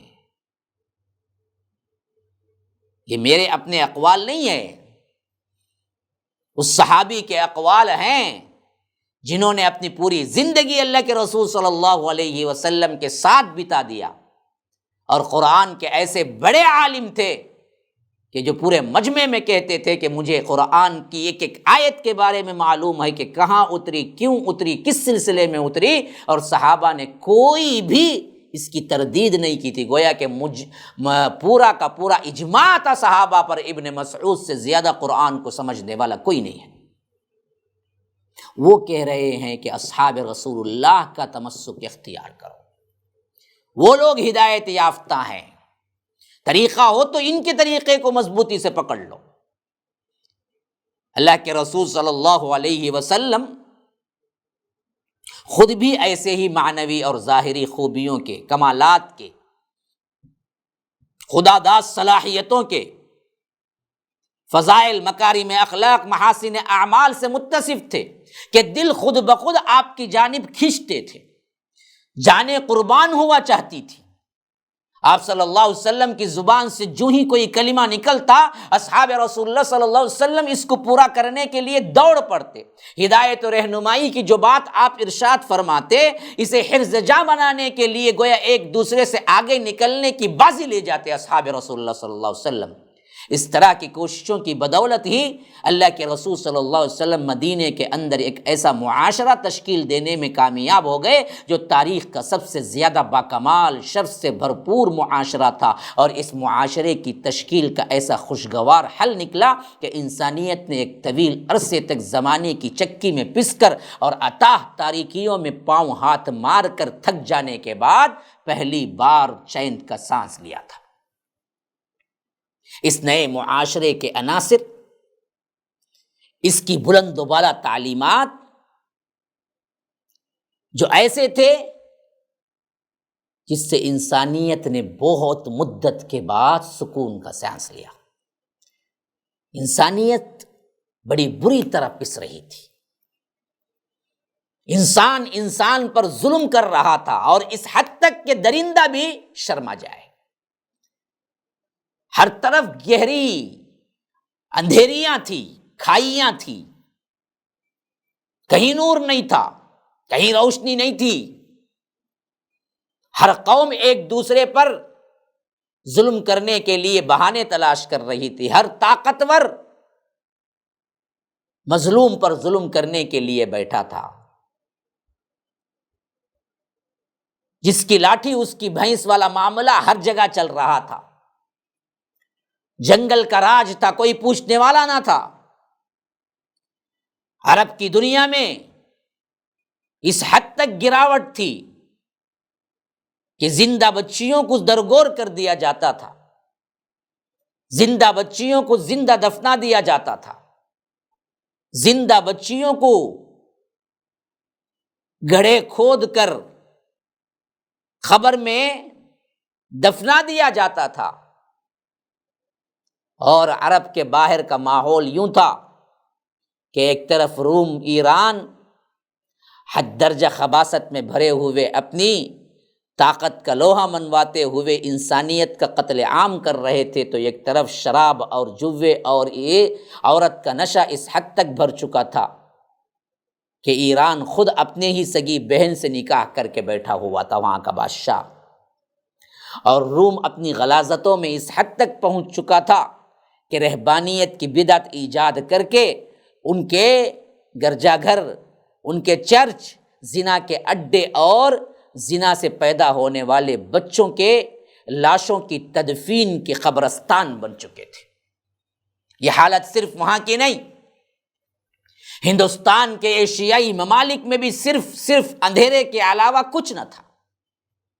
ہر طرف ظلم و زیادتی، فحاشی و عریانی، اور ہندوستان اور ایشیائی ممالک میں تو آگے چل کر جادو اور سحر یہ بھی اس حد تک تھے کہ شیطانوں کے اعمال کرنے کے لیے، شیطانوں کو خوش کرنے کے لیے اپنے گھر کی بہو بیٹیوں کو ذبح کر ڈالتے تھے، پجاریوں کے پاؤں میں، بتوں کے آگے اپنے ہی گھر کی عزتوں کو پامال کر دیتے تھے۔ عورت کو جینے کا کوئی حق نہ تھا، کوئی شوہر مرتا تو اسی کے ساتھ ساتھ اس کی بیوی کو بھی چتا میں جلا دیا جاتا تھا، کوئی بیوہ کو جینے کا حق نہ تھا، اگر کوئی اس ستی کی رسم سے بچ جاتی تو اسے رنگین کپڑے پہننے کی اجازت نہ تھی، اسے مال زیور پہننے کی اجازت نہ تھی، اسے اچھا کھانا کھانے کی اجازت نہ تھی۔ اور اسی طرح برہمن کی کسی پر نظر پڑ جائے تو اس عورت کی عزت کو پامال کرنا اس کا حق سمجھتا تھا، اور خود باپ بیٹے اس بات پر پابند تھے کہ اپنی ہی بیٹی اور بہن کو لے آ کے برہمن کے قدموں میں پیش کر دے۔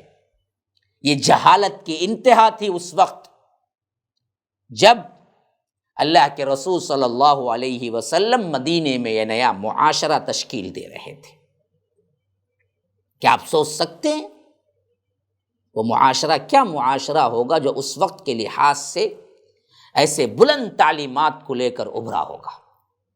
اسی واسطے ہم دیکھتے ہیں کہ بہت کم مدت کے اندر یہ معاشرہ جب پھیلا، پوری دنیا نے ہاتھوں ہاتھ لیا، ہر کوئی اپنے دل کو نچھاور کر رہا تھا کہ ایسا معاشرہ، ایسی سوسائٹی، ایسی ہمدردی، ایسی محبت، ایسی بھائی چارگی۔ اسی واسطے ہم دیکھتے ہیں کہ صرف اور صرف خلافت راشدہ کے 30 سالوں کے اندر پوری دنیا تک اسلام پہنچ چکا تھا، اور بعد میں یورپین کنٹریز اور اسلام کے دشمن اور مؤرخین مستشرقین، جنہوں نے اسلام کو سب سے زیادہ اپنی راہ میں کانٹا سمجھا، ان بدبختوں نے اسلام کو پھیلنے کا کچھ دوسرا ہی راگ الپنا شروع کر دیا، اور بدبختوں نے کہا یہ تو تلوار کے زور سے پھیلا۔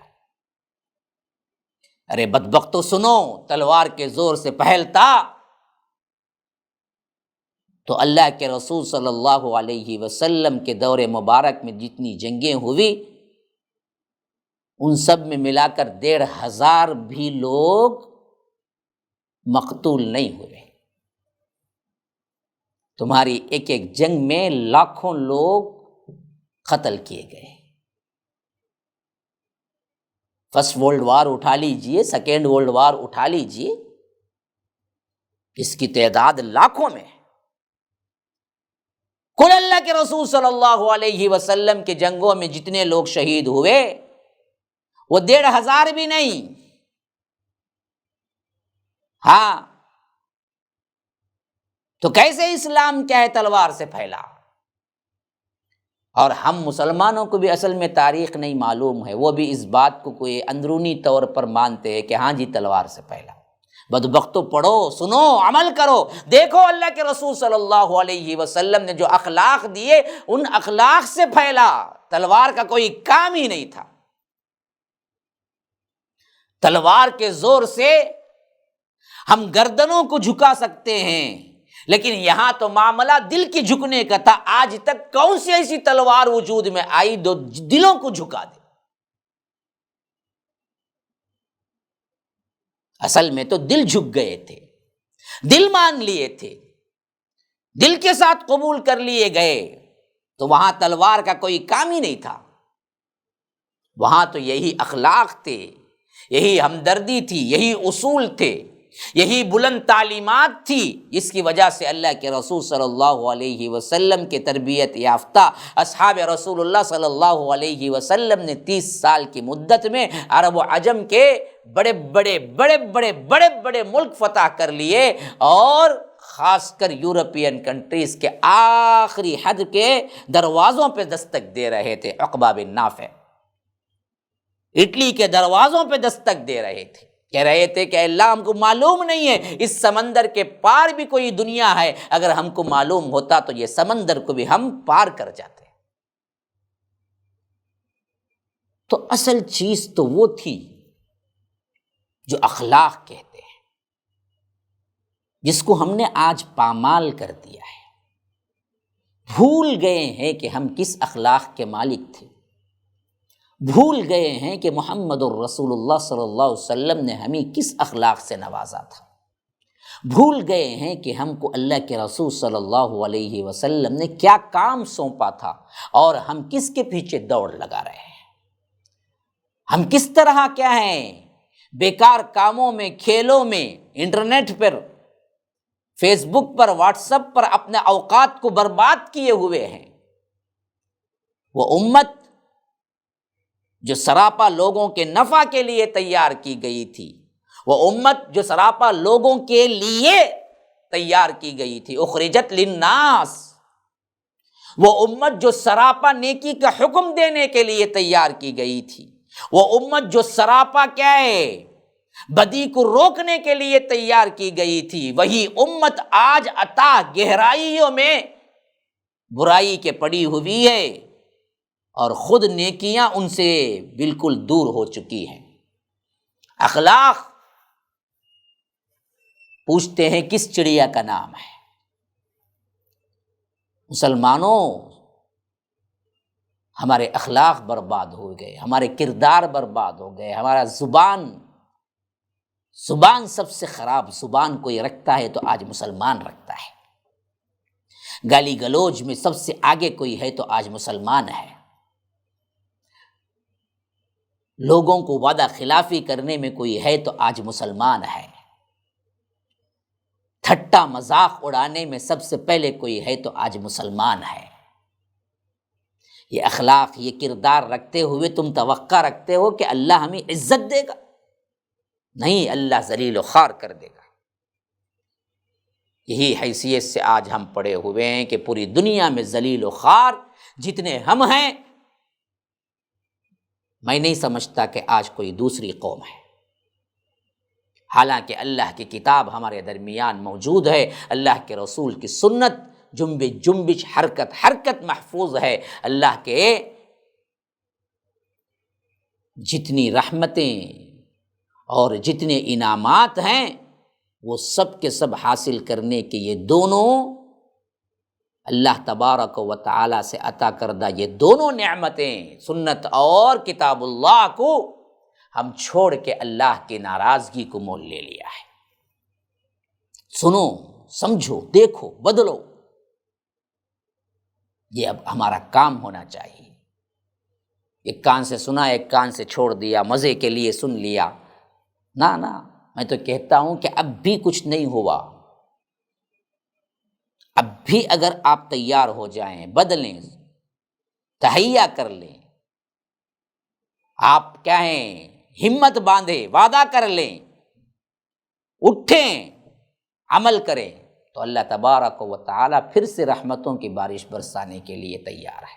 ھذا وباللہ التوفیق، صلی اللہ وسلم علی نبینا محمد۔ اسأل اللہ لی ولکم ولسائر المسلمین من کل ذنب فاستغفروہ انہ هو الغفور الرحیم۔ السلام علیکم ورحمۃ اللہ وبرکاتہ۔ MSLI ٹی وی، رہنمائی بدلتی دنیا کے لیے۔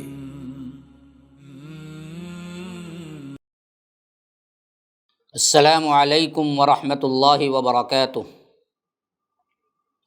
بسم اللہ الرحمن الرحیم، وبہ نستعین، واصلی واسلم علی رسولہ الکریم، وبعد، فاعوذ باللہ السمیع العلیم من الشیطان الرجیم، من ہمزہ ونفثہ ونفخہ، سنستدرجہم من حیث لا یعلمون واملی لہم ان کیدی متین۔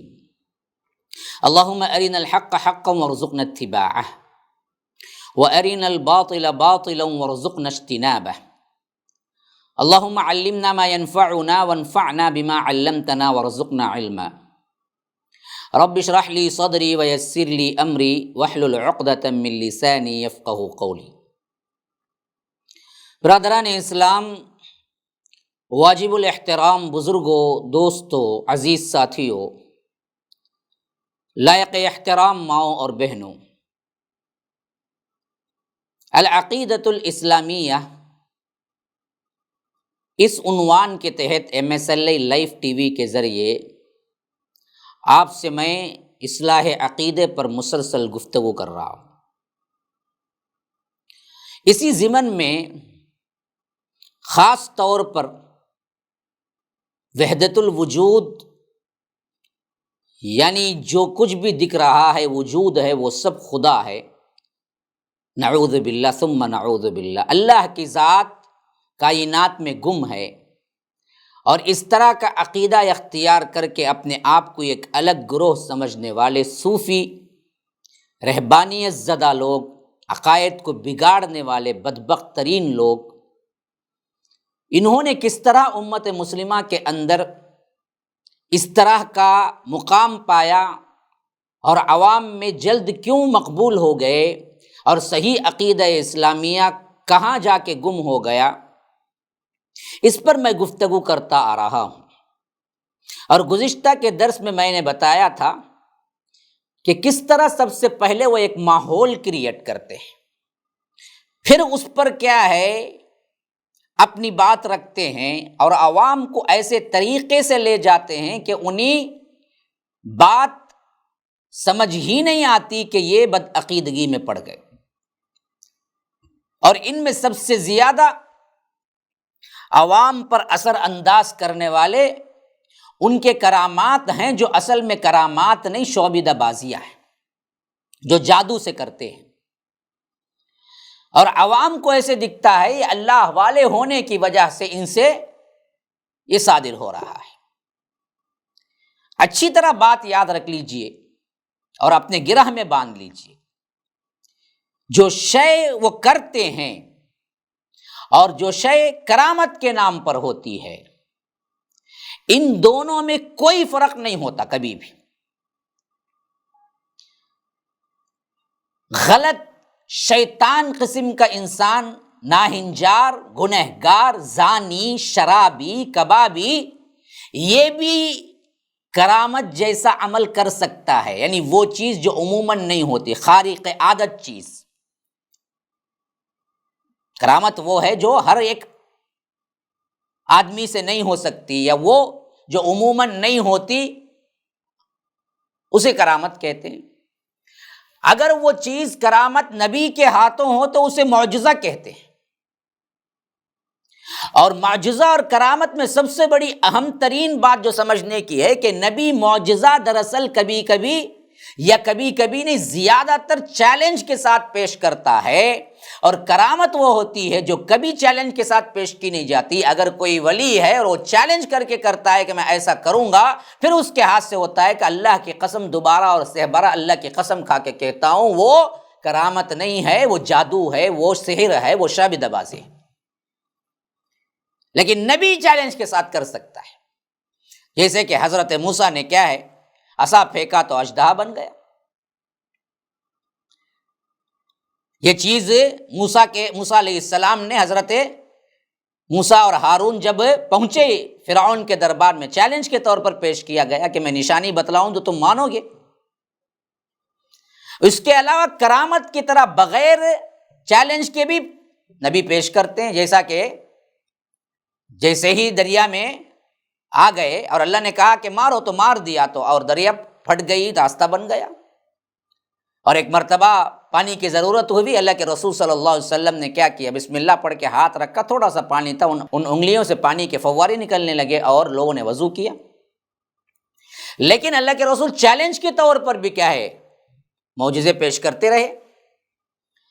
تو یہ نبی کے ہاتھوں میں ہوتا ہے خارق عادت چیز تو وہ معجزہ کہلاتی ہے، اور اللہ کے نیک بندوں کے ہاتھوں ہوتا ہے تو وہ کرامت کہلاتی ہے۔ اب یہ سب سے بڑا معمہ ہے کہ جو کرامت کہ جو بندہ پیش کر رہا ہے وہی چیز بالکل بھی ایک ناہنجار، ایک گنہگار، ایک زانی، شرابی، کبابی بھی شیطان کے ذریعے کر سکتا ہے۔ تو اب کیسے لگائے اندازہ کہ یہ کرامت ہے، یہ شیطانی فعل ہے؟ تو یہی ہے سب سے اہم ترین چیز سمجھنے کی۔ دیکھیے، کوئی حلال شادی کرے، کوئی زنا کرے، دونوں کی نشانی بچہ پیدا ہونا ہے۔ اب کوئی بچے کو سامنے رکھ کر یہ طے نہیں کر سکتا کہ یہ حلالی بچہ ہے یا زانی بچہ ہے، یعنی عمل کا نتیجہ دونوں کا سامنے آیا، شادی کرو زنا کرو، بچہ تو پیدا ہوگا، بچہ پیدا ہو گیا۔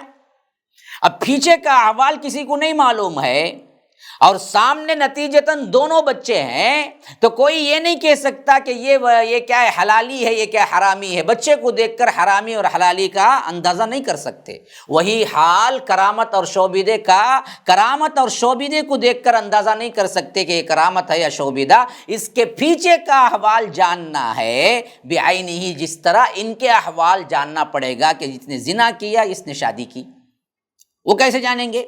دیکھیے، شریعت کی موافقت میں رہ کر کوئی بندہ پابند شریعت ہو، پابند شریعت ہو،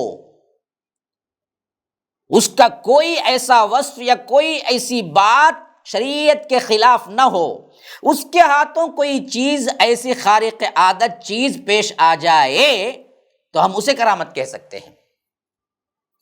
لیکن جو شریعت کے خلاف ہو، نہاتا نہیں ہو، نماز نہیں پڑھتا ہو، عورتوں کا لباس پہن لیا، اسی طرح کیا ہے چوڑیاں پہن لی، یا گیسو چھوڑ لیے، یا نہاتا نہیں، یا کیا ہے بال ایسے ہی لمبے لمبے چھوڑ دیے ہیں، ناخن بڑھا لیے ہیں۔ اب اس کے ہاتھوں کوئی چیز کرامت کے طور پر خارق عادت ہوتی ہے تو وہ ہرگز بھی کرامت نہیں، وہ شعبدہ ہے۔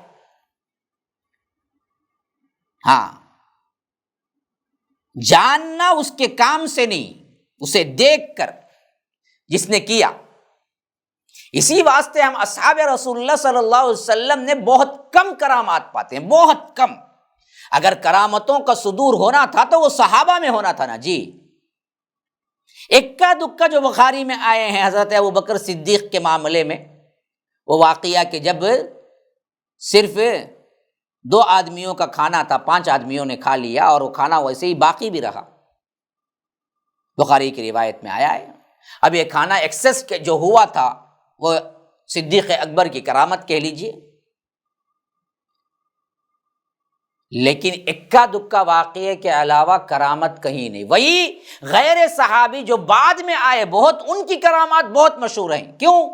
ایک تو اگر وہ صحیح تھے تو جھوٹے روایتیں منسوب کر دی گئی، اگر وہ تھے ہی غلط تو انہوں نے شعبدہ بازی سے اپنے اپنے کرامات کہہ کے لوگوں کو منوا لیا۔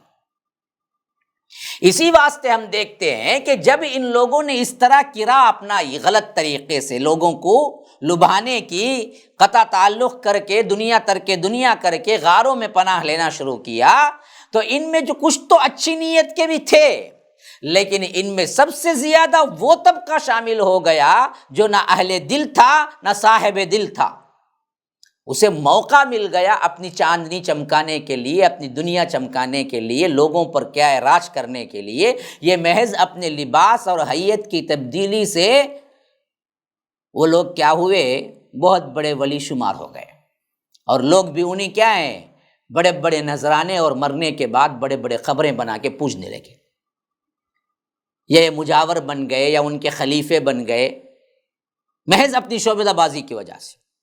اسی واسطے ہم کو بہترین طور پر سلوشن امام ابن تیمیہ کے اس واقعے سے ملتا ہے، جو کہ اس وقت ایک رفاعی فرقہ تھا، رفاعی نام کا فرقہ، وہ ایسے ہی شعبدہ باز لوگوں پر مشتمل تھا، جو لوگ سیاہ کپڑے پہنتے تھے، ہاتھوں اور گلے میں لوہے کے بڑے بڑے کڑے اور طوق پہنتے تھے، آگ میں کود جاتے تھے، کچھ نہیں ہوتا تھا، انگاروں اور سانپوں سے کھیلتے تھے، کچھ نہیں ہوتا تھا، اور یہی ان کے اہل حق ہونے کی سب سے بڑی دلیل تھی عوام میں۔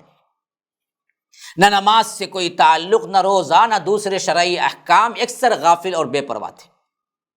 اب اطراف و اکناف میں جب شیخ الاسلام امام ابن تیمیہ رحمہ اللہ کی زندگی میں واقعہ پیش آ رہا تھا، تو اطراف و اکناف میں بے شمار ان کے معتقدین پیدا ہو گئے، ان پر نظر و نیاز، فلاں، پیسہ اونڈیلنے والے، ان کو بڑا اہل اللہ ولی اللہ سمجھنے والے، یہ سب پھیل گئے، حتیٰ کہ ان کا معاملہ اس حد تک بڑھا کہ امرائے سلطنت جو تھے، سلطنت کے امیر جو تھے، ان لوگوں تک پر ان کا اثر تھا۔ اب جب انہوں نے دیکھا امام ابن تیمیہ رحمہ اللہ تو حق کے جویا تھے، اس کے لیے ہر ایک کام کے لیے تیار رہتے تھے، وہ دراصل عبادات میں، اصلاحات میں، دونوں میں یکساں طور پر عامل باعمل تھے، تو انہوں نے ببانگ دوہل اعلان کر دیا کہ بھائی یہ لوگ سوائے شعبدہ بازی کے اور کچھ نہیں ہیں، اور یہ جادو کے اثرات سے یہ سب کام کرتے ہیں، اس واسطے ان کو کوئی اہمیت نہ دو۔ حتیٰ کہ یہ بات پہلتی پہلتی حاکم وقت، اس وقت کا افرم جس کا نام تھا، وہاں تک پہنچ گئی، اور ان بدبختوں نے، رفاعی فرقے کے گروہ نے امیر کو بھی اکسایا کہ آپ ابن تیمیہ کو خاموش کروائیں، دیکھو وہ ہمارے خلاف یوں کر رہے ہیں۔ تو جب ابن تیمیہ سے بات ہوئی رحمہ اللہ سے، تو طے یہ پایا کہ دونوں فریقین کو بلا لیا جائے۔ اب فریقین دونوں آ گئے تو انہوں نے یہ چیز شرط کے طور پر رکھ دی کہ ہم آگ جلائیں اور اس میں کود جائیں، جو کوئی جل جائے گا وہ باطل ہے، جو نہیں جلے گا وہی حق ہے، اسی کو سچا جانا جائے گا۔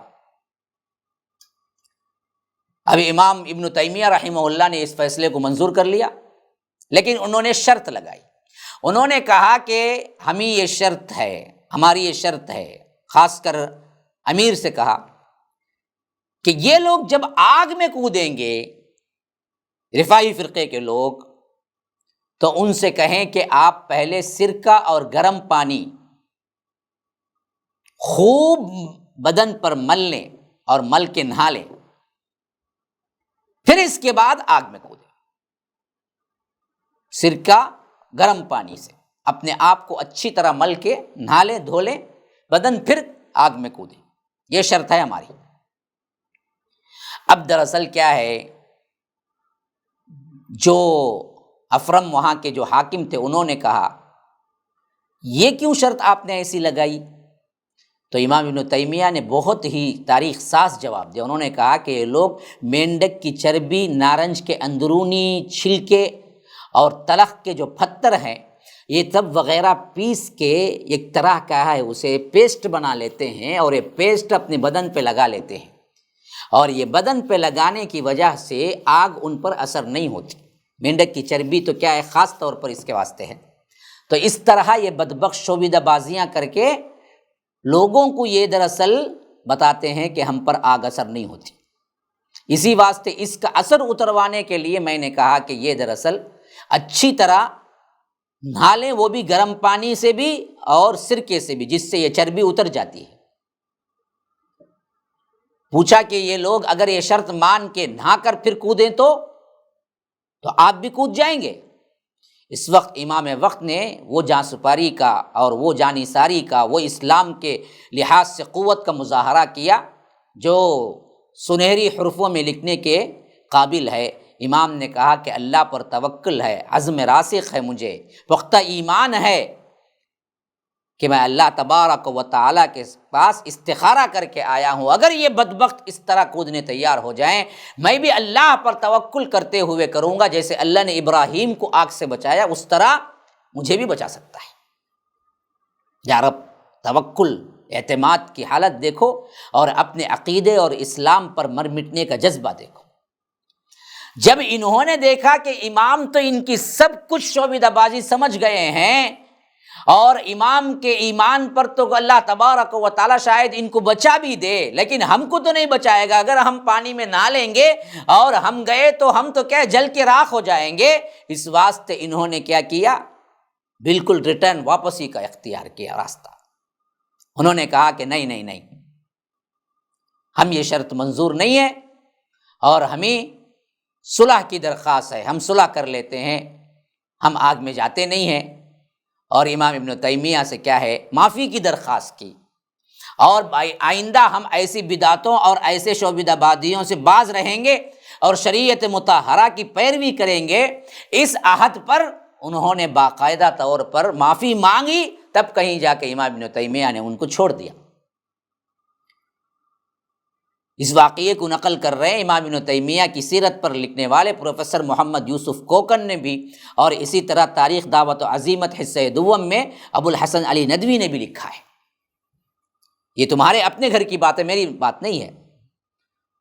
جن لوگوں نے لکھا ہے وہ اپنے جو لکھا ہے وہ حوالے نہیں دیا ہوں میں، وہ حوالے دیا ہوں جو سب کے ہاں معتبر ہیں، ابو الحسن علی ندوی جو تاریخ پر لکھے ہیں۔ تو یہ اصل حالات تھے، اس سے یہی شعبدہ بازیاں تھی اکثر جو انہوں نے کیا کیا، عوام پر ڈھوس جمانے کے لیے کی تھی۔ ورنہ تو اصل مسئلہ صفائی کا، صفائی قلب کا، صفائی جسم کا، اگر اس طرح واقعتاً کوئی ولی اللہ بننا تھا تو وہ یہ سب کام کرتا ہی نہیں، شرک میں پڑتا ہی نہیں۔ اب ان کے ہزاروں مقبرے، ہزاروں مزاروں پر جو شرکیہ افعال ہوتے ہیں، یہ اللہ کے پسندیدہ بندے ہیں تو اللہ کسی نہ کسی حالت میں رکوا دیتا یا چھپا دیتا، اور ایسے ہی چھپ بھی گئی ہیں۔ شیخ عبد القادر جیلانی کی خبر کے سلسلے میں بھی بات صحیح تر یہی ہے کہ جس کو آج بغداد میں خبر بنا کے پوچھ رہے ہیں وہ بالکل نقلی اور جعلی ہے، اللہ نے ان کی اصل خبر کو محفوظ کر دیا۔ وہ تو اس وقت کا بادشاہ خود کیا ہے، جہاں ان پر دفنائے گئے تھے وہ پورا جو ایریا تھا اس کو مسمار کر دیا کسی دشمنی میں آ کر، یہ تاریخ میں بالکل صحیح بات ہے۔ تو صفائی باطن، اس کی بنا پر کسی دوسرے ذریعے سے اگر کوئی پیر صاحب کسی کو اس کے دل کے حال سے مطلع کر دیتے تو یہ اصل میں حقیقتاً کیا ہوتا، ایک بڑا معجزہ ہوتا، یہ ایک حقانیت کی دلیل ہوتی۔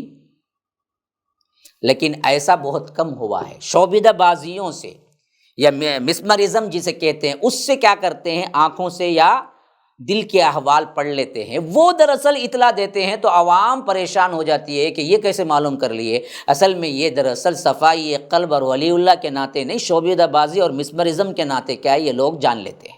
کیونکہ آپ جانیں جس طرح یہ اپنی آنکھوں سے یا اپنے دل کے احوال پڑھ کر یہ لوگ غیب کی اطلاع دیتے ہیں تو عوام پریشان ہو جاتے ہیں۔ یا کوئی یہ کیا خالی صرف مسلمان جو اولیاء تھے ان کے ہاتھوں ہی ہوتا تھا؟ نہ، آپ تاریخ پڑھ جائیں، ہندو جوگیوں میں، سادھوؤں میں، عیسائی راہبوں میں بھی ایسے ہی معتقد ہوتے تھے، اور ان لوگوں کے پاس بھی یہ کرامات ہوتے تھے۔ ہاں بھائی، بالکل صحیح بات ہے۔ ہندو جوگی، سادھو، عیسائی راہب، ان کے معتقد نہیں ہیں لوگ؟ کیوں ہو گئے؟ پاگل ہیں وہ؟ ان کے پاس بھی یہی کچھ عمل ہوتا، وہ بھی دلوں کا حال بتا دیتے، وہ بھی آنکھوں کو پڑھ لیتے، وہ بھی جادو سیکھتے اصل میں۔ اس واسطے ان کے ہاں بھی ان کے معتقد ہیں اور ان پر نچھاور کرنے والے ہیں اور ان کے مجلس میں بیٹھنے والے ہیں، اور ان کا احوال دل کا ان کا پیر جیسا سناتا ہے ہمارے ہاں، ویسے ان کا پیر ان کو سناتا ہے۔ یا تو کچھ ایسے پیر بھی ہیں جو ملحد ہوتے ہیں، کسی مذہب، ہر مذہب کا آدمی ان کے پاس آتا ہے، کسی مذہب کے پیرو نہیں ہوتے ہیں، اور وہ بھی دراصل کیا ہے، یہی سب کچھ کام کرتے ہیں، ان کو بھی وہی سمجھا جاتا ہے۔